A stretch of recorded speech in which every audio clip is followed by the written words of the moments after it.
You didn't need it. You knew you didn't need it, and you still bought it. That late night online order, that limited time sneaker drop, that upgraded phone when your old one worked perfectly fine. And now it's sitting there, on your desk, in your closet, on your credit card statement. And here's the uncomfortable question. If you're smart, if you work hard, if you know money matters, why do you keep doing this? Look, this isn't about being irresponsible. This isn't about being bad with money. This is about something way deeper. Because unnecessary purchases are not a maths problem. They're a psychology problem. And until you understand what's actually happening in your brain when you click buy now, you will keep leaking money, no matter how much you earn. My name is Ian, and I spend way too much time thinking about how psychology shapes our financial decisions. If you're someone who feels like you make decent money but still can't seem to get ahead, make sure to hit that subscribe button and give this video a thumbs up if this helps you out. Because today we're not talking about budgeting apps. We're talking about why your brain is sabotaging your bank account. Here's the thing.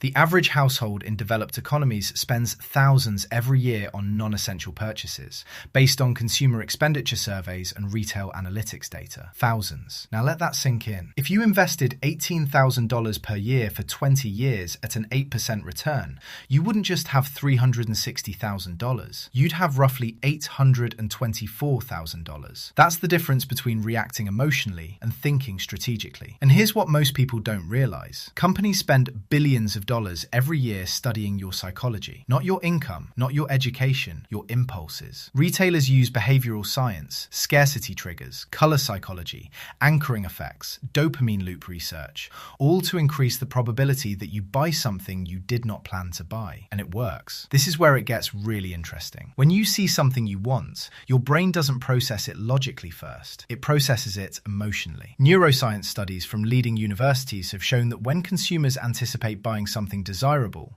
the nucleus accumbens, the pleasure center of the brain, lights up. It's the same region activated by sugar, gambling, and even certain addictive substances. You're not just liking the product, you're anticipating a reward. And that anticipation feels good. Here's the dangerous part. The dopamine spike happens before you purchase, not after. Which means the emotional high is strongest when you're thinking about buying it. Once you own it, the excitement fades. That's why the package arriving feels better than the item sitting in your room 2 weeks later. Now you might be thinking, okay, but I work hard. I deserve nice things. Of course you do.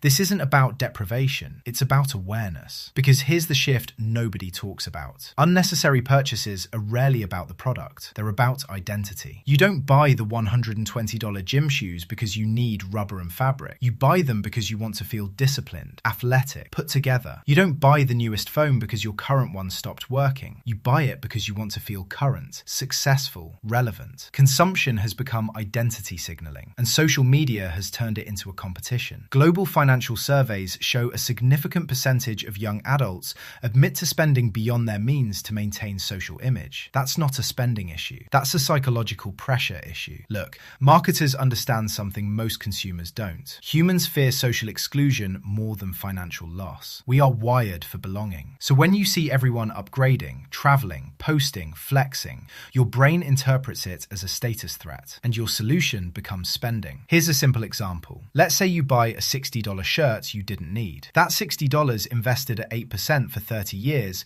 becomes about $603. So that one shirt is not $60, it's $603. Now imagine that happens twice a month. That's $120 per month. Over 30 years, roughly $150,000 for clothes you forgot you owned. This is where it gets really uncomfortable, because most people don't have an income problem. They have a friction problem. Spending is frictionless. Investing requires intention. Buying something takes 8 seconds. Building wealth takes years. Your brain will always choose the immediate reward unless you deliberately slow it down. And here's what most people don't realize. Willpower is unreliable. Systems beat discipline every time. If your card is saved on every website, if you get push notifications for sales, if you scroll social media daily, you are constantly triggering purchase desire loops. It's like trying to eat healthy while living inside a bakery. Now let's talk about anchoring. You walk into a store and see a jacket for $300.